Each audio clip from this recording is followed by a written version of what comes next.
facing our fears, laughing through the chaos and drinking some beers. So here's to the laughs, the grunts and the cheers, all the awkward moments, and we're still here. Cause in the end we're just doing our thing. It's our crazy life, oh, one more thing. Oh, one more thing. Oh!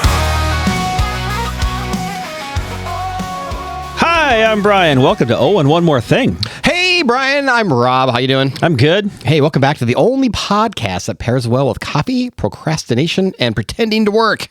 Really? Yeah. You worked hard on that, didn't you? I've been busy today. Yeah, you have. Yeah. What's going on, man? What's new? I don't know. Same plot, new episode. Yeah. That's my way of saying same shit, different day. Wait, hang on. I like it. So I have a little tidbit story for you. What's that? So remember a couple of podcasts ago, we did one on tipping. Yes, we did. Right. And as you can tell from our podcast, I was very frustrated with it. So at coffee the other day, yeah, I made a big mistake. Uh-oh, what did you do? Did you hit the 28%? No. So what was weird is we didn't have our normal barista. We've had the same barista there for like 3 months, and we had a newbie there. Right? Yeah. And I'm gonna be the smart guy, and I'm not gonna do the regular tip. I'm gonna hit the custom button, right? Don't do that. I know, and I learned my lesson. So it came up at 18, 20, and 22. And every time I get a $5 coffee, I give him a 20% tip. So it's like $1 tip, right? So right. It's fine. That's a big tip. But it's a big tip, yeah. right? So no, I'm going to give you 15% today. Yeah, okay. Right? Kind of a jackass move, but I'm going to give you 15% new right. new we all have barista. jackass moves. Right. I don't know you yet, so you're getting 15%. So I hit the custom button, and I hit 15, and I hit enter. You didn't give her... I gave her 15 cents. I felt so bad. Oh, well. I went to go see it. If I had $1, I didn't. I only had 20, so she got a 15-cent tip. So I'm kind of hoping she's there. She's next there next time. week. I'm hoping she's there next week. Yeah. Because then she's getting the 22 button. That's nice of you. Yeah, I know, right? Yeah. Hey, why did the can of Spam go to therapy? I don't know why. Because it felt like everyone was just filtering it out and it couldn't handle the rejection. Funny you had that joke today. Yeah, isn't it? Have you ever had Spam? I love Spam. You do? I do. Oh, gross. No, I don't like Spam. No. Spam is the worst. So what the heck is Spam anyway? Well, it's this type of unwanted, unsolicited digital communication sent in bulk. It's mostly emails, but sometimes you get text messages, phone calls, or even on social media. That's the worst. But often used for malicious advertising or phishing purposes. So spam, there's a ton of it, man. It represents over 80% of global email traffic. It's frequently used. No, not that kind of spam. What are you talking about? However, that was an interesting stat. Really, 80%? Right? Yeah. Yeah. Anyway, the food spam. Have you ever had it? Oh, that's spam. See, that's the spam I love. No, you don't. Yes, do you really? Yes. You like it? You don't? No. Why? What's wrong? I used to eat it when I was a kid all the time, but I don't know. I won't eat it now. Why? It's just really salty. Well, and yeah. if I remember correctly, it was salty. But yeah, I don't know. It's kind of like a salt lick. But it's salt lick. But if you prepare it appropriately, so my favorite is Spam and eggs. Okay. It's cut up in little cubes and fried up in the pan and toss in your eggs. Oh, yeah. Do you have it now? Recently? Within the last couple of months, probably. I mean, there's a couple of cans in our pantry because, it does last for like 35 years. Yeah. It'll never go bad. Never goes bad. No. But it is good. So very few foods have achieved the strange, enduring celebrity like Spam, a rectangular pink block that has inspired devotion, ridicule, wartime survival, culinary reinvention, and the entire category of an unsolicited email. Yeah, that one's weird to me. Yeah. Not bad for something that slides out of a can with a polite schlop. That is kind of gross. Yeah. So what do you say? Should we peel back the easy open lid and explore the surprising epic saga of the world's most famous canned meat? Yum. Oh, I love Spam. Okay. I don't. Spam was introduced to the world in 1937 by Hormel Foods, founded by the entrepreneurial George A. Hormel in Austin, Minnesota. Local boy does good. Yes, he does. Mm-hmm. The product was developed by a Hormel executive, J. Hormel. Related. Probably related. Guessing. Who wanted a way to sell pork shoulder, a cut that was flavorful, but not flying off the butcher counters. Pork shoulder. I don't know enough about pork and like what meats are good, but he says it's good. Yeah, I guess it's good. What do they make bacon out of? Side pork, isn't it? It's not the same thing. No. Same general area? Isn't that right? It's more like the rib more area, the sidey ribby area, yeah, in your stomach area, and the shoulders more up here. I'm guessing. I don't know. What's wrong with it? So how did the canned meat get its name then? The name Spam is widely said to be a mashup of spiced ham. Oh, that makes sense. Though Hormel had long maintained a certain mystique about the true origin. A naming contest reportedly awarded $100 to Kenneth Diagnew. I guess that's how you say it. I'll go with that. A brother to a Hormel food exec for coming up with the name. For $100 in 1937, you could buy a decent used car or presumably a very large quantity of Spam. That's a lot of Spam. That is a lot of Spam. The product was designed to boost sales of pork shoulder, and the name Spam was chosen to replace the less appealing name of Hormel spiced ham. Ugh, yet again, I say it. Yum. Love it. Gross. Yeah. So Spam's big break actually came during World War II. That makes sense. Yeah, so with refrigeration unreliable and fresh meat scarce, the U.S. military shipped over 100 million pounds of Spam to troops overseas. Oh my gosh, that's a lot. Because you know why? It didn't spoil, it didn't complain, and it could be eaten hot or cold. Yuck. Quantities highly prized in both soldiers and luncheon meats. Gross. Yeah, see, I don't like this. Spam fed Allied troops across Europe and the Pacific. British civilians encountered it through wartime imports, and though rationing made fresh meat rare, Spam was abundant enough to become a fixture. Okay.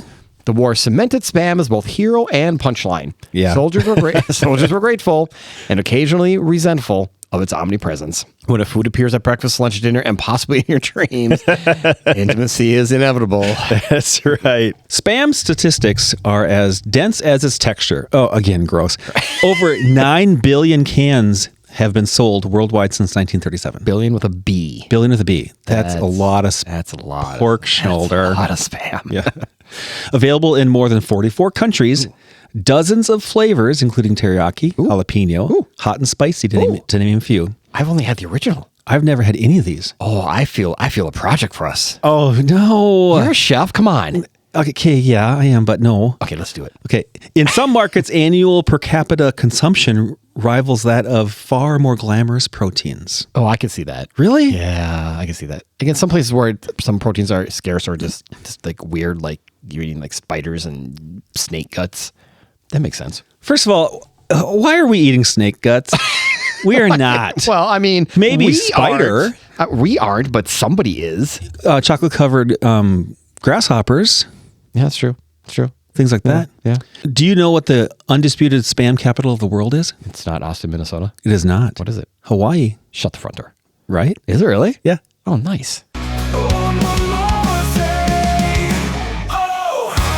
Hey, Brian, I was just outside trying to enjoy the yard, and the mosquitoes are driving me nuts. Oh, you got to call Spring Green for that, Rob. Spring Green? I thought they just did my fertilizer and weed control. Oh, they do that, and our lawn looks amazing because of it. But their mosquito control is a game changer. We can actually use our patio. You know how bad the state bird gets in Minnesota. I'm pretty sure that's the loon, but point taken. So they do lawns and mosquitoes? And total home pest control. My house is completely mouse-free. They even do liquid aerations and lawn insect control. Wow, I'm only using them for half of what I could be. You should fix that. Go to spring-green.com and get a personalized quote today. That's spring-green.com. And tell them Owen One More Thing sent you. So Spam arrived in Hawaii during World War II alongside American troops. Fresh meat was scarce, as we said earlier, on the island, and Spam's shelf stability made it indispensable. Over time, it embedded itself into local cuisine. And the movie 50 First Dates. Right. I guess it was on there. It was. It's very popular on there. Today, Hawaiians consume millions of cans annually, far more per capita than any U.S. state. Spam musubi. Masabi, isn't it? Masubi? Is it Masabi? I'm reading how it's spelled. I don't know. Let's go with Masabi. Well, it tells you what it is. A slice of grilled Spam atop rice wrapped with nori. You know what nori is? No, what is That's it? that black seaweed. Oh, yeah, that's gross. That's what's on your sushi rolls. No, it's okay then. Oh, wait. Do you like sushi? Not really. No, I didn't think you did. California roll? It's on that. Okay, I like that. You can't taste it. No, right? Spam musabi is as common as a sandwich.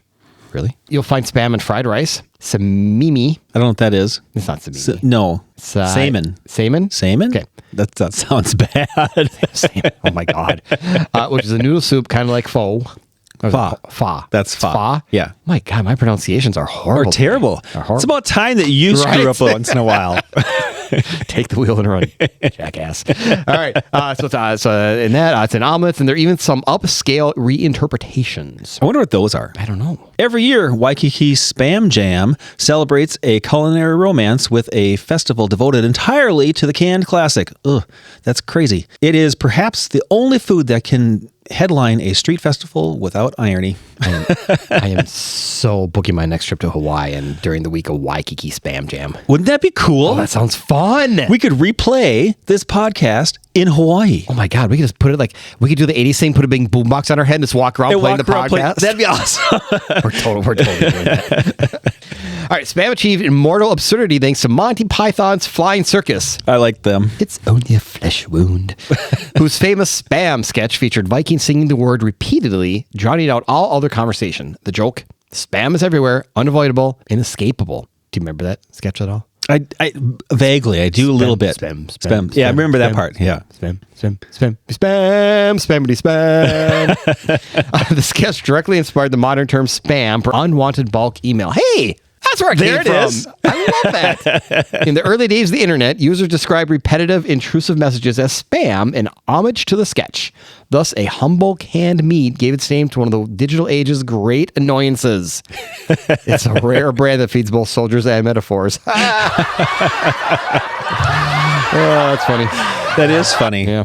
All right. See, I told you I had it in here. Yes, right. I just couldn't find it. Couldn't find it. So what's actually in it? Nobody knows. Nope, you really don't. Actually, I don't think we want to know. It's probably on the can if you read it. You would, yeah. Classic Spam contains just 6 ingredients. That's it? Pork with ham. Okay, well, yeah, we knew that. Isn't that kind of the same? Yeah. Salt, water, potato starch, sugar, and sodium nitrate. Ooh, sugar. It is fully cooked in the can. Oh. Bleh. No. Which both sterilizes and preserves it. Oh, this is getting grosser by the day. The gelatinous layer you sometimes see. Okay, that is a little gross. That's gross. That's natural meat juices set during cooling time. A detail that either reassures or alarms, depending on your disposition. It alarms. It alarms you, yeah. but that kind of makes sense. Like when you buy a jar of pasta sauce. I mean, that's how they seal it. I mean, they cook it fully, and then they seal. And then when you jar There's something. no gelatinous layer in pasta sauce. Okay, but I understand that. But I'm saying it makes sense that it's fully cooked. Yeah, and they cook it in the can. That's how they do makes tuna. Yeah, cans of tuna. They cook them in the can. Right. Do you ever open it and see that little sludge over the top? Yeah, a little of bit. it? Yeah. That's kind of so gross. But Nutritionally, Spam is high in protein and yes, sodium. Mm-hmm. It was engineered for durability, not for yoga retreats. Nope. While some foods chase trends, Spam quietly adapts. Hormel has introduced lower sodium versions, turkey Spam. Oh, I didn't know they had that. And also regionally tailored flavors. In parts of Asia, Spam is positioned as a premium imported good. Really? Often gift wrapped and proudly displayed. What? Yeah, what? Wow. That's impressive. That's odd. I love it. I'm curious about the turkey Spam. You should get some. I gotta add this stuff to my grocery list. Some chefs have even embraced it with Spam sliders, Spam carbonara, and Spam tacos. Ooh, that sounds yummy. No. Oh, again. Okay. We're on different sides of the table here. I don't really like it. Okay, but I'm just going to forewarn you now. So next time you come over and we're making you dinner, Yeah. it's Spam tacos. And we're not going to tell you that. So I'll just come across this chunk of salt in my taco and wonder what the hell is that? that? The low sodium turkey one that's better for you. Wait. Do I get the gelatinous mass on the top? No, you wipe off the gelatinous mass, then you cook it again to burn off the gelatinous mass. What is wrong with you? They're so good. We're not. I'm not selling it, by the way. Yeah. It thrives equally in dive diners and fine dining experiences. Yeah, I get the dive diners, but no, I don't think so. Few foods can toggle between irony and sincerity so effortlessly. Yeah. So I don't believe that. I don't either. So Spam survives because it solves problems, which is the key to anything. It does not require refrigeration until it's opened. Right. It lasts for years. A lot of years. It's versatile. Okay, so they say. And it's affordable. Right, that it is. It is. It's a good way to get protein on a budget. Okay. There's that. But beyond practicality, Spam persists because it occupies a peculiar emotional space. It's comfort food for some, camp food for others, and cultural heritage for many. It evokes wartime resilience, childhood lunches, and late night fried rice improvisations. No, I'm not going to do that. But I do remember having it as a child. Right. Well, because in the 60s and 70s, that's just what we did. Well, it was economical. Yeah, absolutely. Yeah. Yep. Few foods inspire both affectionate nostalgia and gleeful satire. Spam has managed both without changing a basic formula since 1937. That's crazy. And hilarious. Yeah. If you wish to pay homage, you can visit the Spam Museum in Austin, Minnesota. Have you ever been there? I have not. Driven past it many times. I always said, we should stop there sometime. We should make a road trip and go there. I know, but have we stopped there? No. No. I think that's on our summer list. We're going to take a day. We're going to take a day trip down to Austin. Okay, I'll just take a day off work. You take a day off work. We'll just go. We can do it on a weekend. No, we have other things to do on the weekend. We have to go on the lake. Oh, there is that. That's true. Okay, well, maybe then we'll take an early Friday, like a nooner. Okay. All right. And then we go like an hour farther. We can go do sports betting at Diamond Joe's in Iowa. Yeah, let's do that. Because we can't do that in Minnesota. No. Yeah, because you totally want to bet on sports, right? I do. I love sports. You have more to read. Oh, I do. Oh, hey. And the museum chronicles Spam's history with interactive exhibits, vintage ads, and more memorabilia than you might expect for a product that began as a way to move surplus pork shoulder. It is, fittingly, free to enter. Yeah, my awesome. favorite museum. Spam has always been democratic. That's funny. Is that? So this makes me think of some other prominent highly processed foods like Kraft singles. Oh, those aren't processed. It certainly ain't cheese. Slightly. If ever there were a food engineered to slide gracefully into modern life, it's the Kraft single. Mm-hmm. That square, cellophane wrapped emblem of lunchboxes, late night grilled cheese, and the unshakable confidence of mid-century food science. It's been around forever. It's not cheddar. No, it's not. It does not pretend to be cheddar. It's a slice that knows exactly what it is. Obedient, meltable, and ready at a moment's notice. That's a funny line. That is funny. That's a funny line. The saga began with James L. Kraft in 1916. Kraft patented a method of pasteurizing processed cheese so it wouldn't spoil as quickly. This was revolutionary. Traditional cheese was temperamental. Processed cheese was dependable. So fast forward to 1950 when Kraft introduced individually wrapped cheese slices. The innovation wasn't just the cheese, it was the packaging. Each slice came in its own neat plastic wrapper, making portion control effortless and reducing waste. No, hang on a second. I don't know. Did you reduce waste? I guess in the 50s, maybe reducing waste. I suppose if you didn't eat all your cheese, it would spoil, you'd throw it away. That's the waste. Okay, so wasting food waste, not actual... creating new plastic waste. Because, oh my God, that's a lot of plastic. And those plastic wrappers are still around today. I guarantee they are. In the booming suburban America of the 1950s, convenience wasn't just appreciated, it was aspirational. Yeah, when all that convenience came into the stores and stuff, and all the canned goods and all that sort of thing. Yeah. I mean, that's where my mother shopped. Mm-hmm. By 1960, the individually wrapped slice had become a refrigerator staple. If you opened a fridge in Ohio, California, and most points in between, you'd likely find a bright orange stack waiting patiently behind the milk. Yep. So what exactly is a Kraft single? I don't know if I want to know. I don't think anybody knows.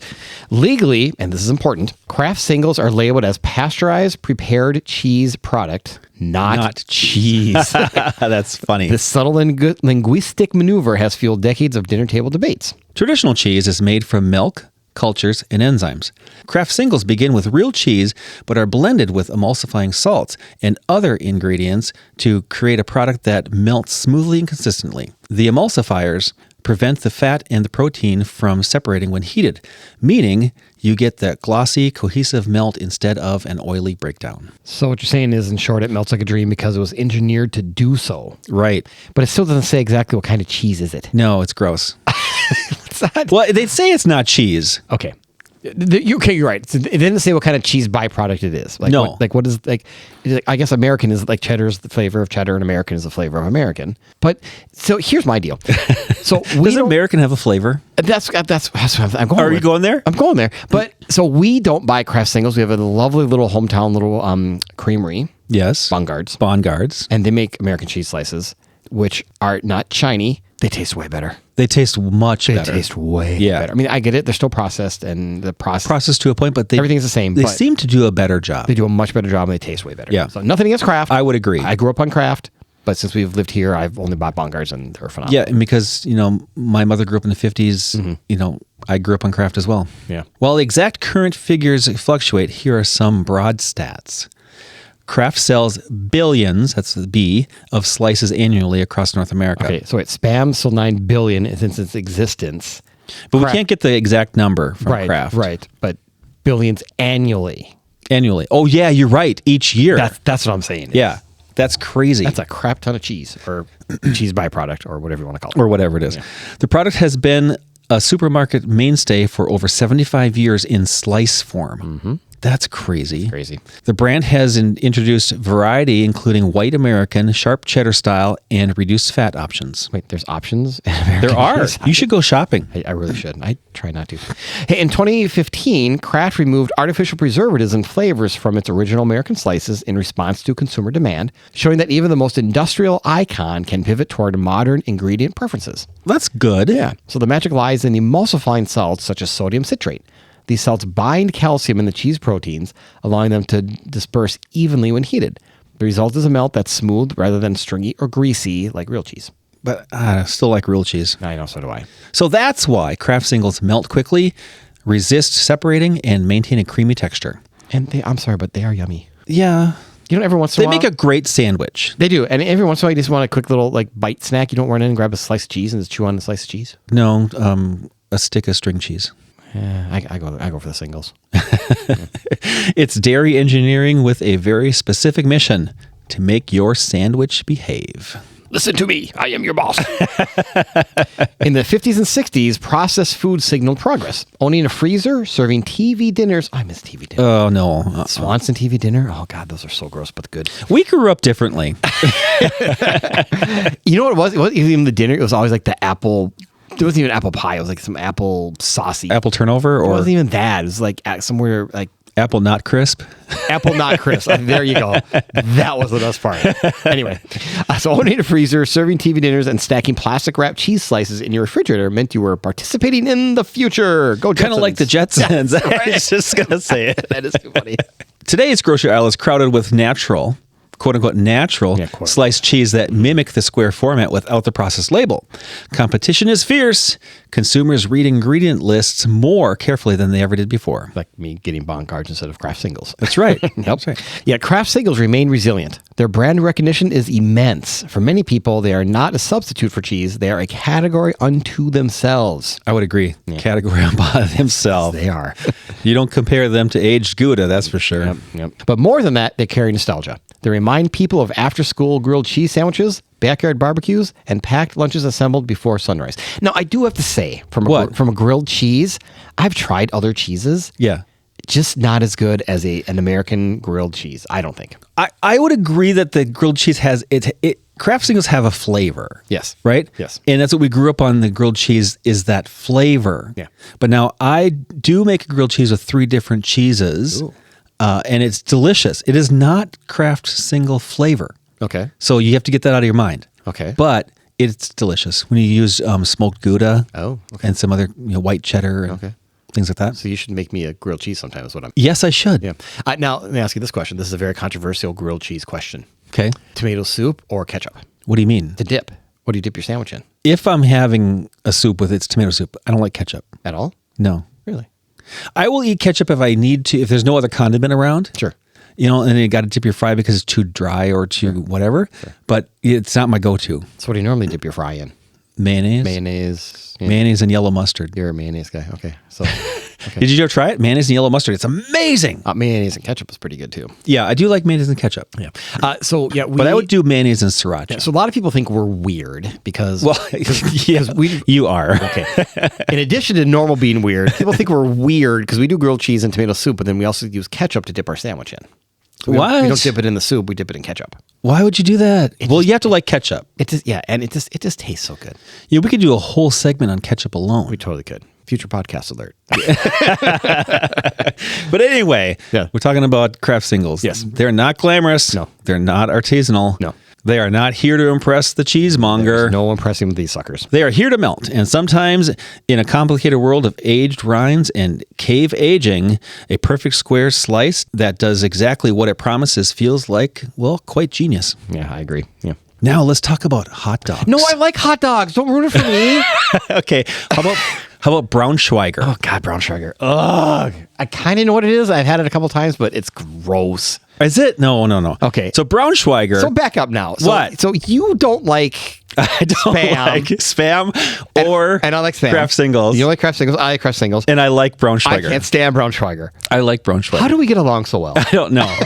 Because we eat each other's scrap food. I don't know. Apparently. Okay.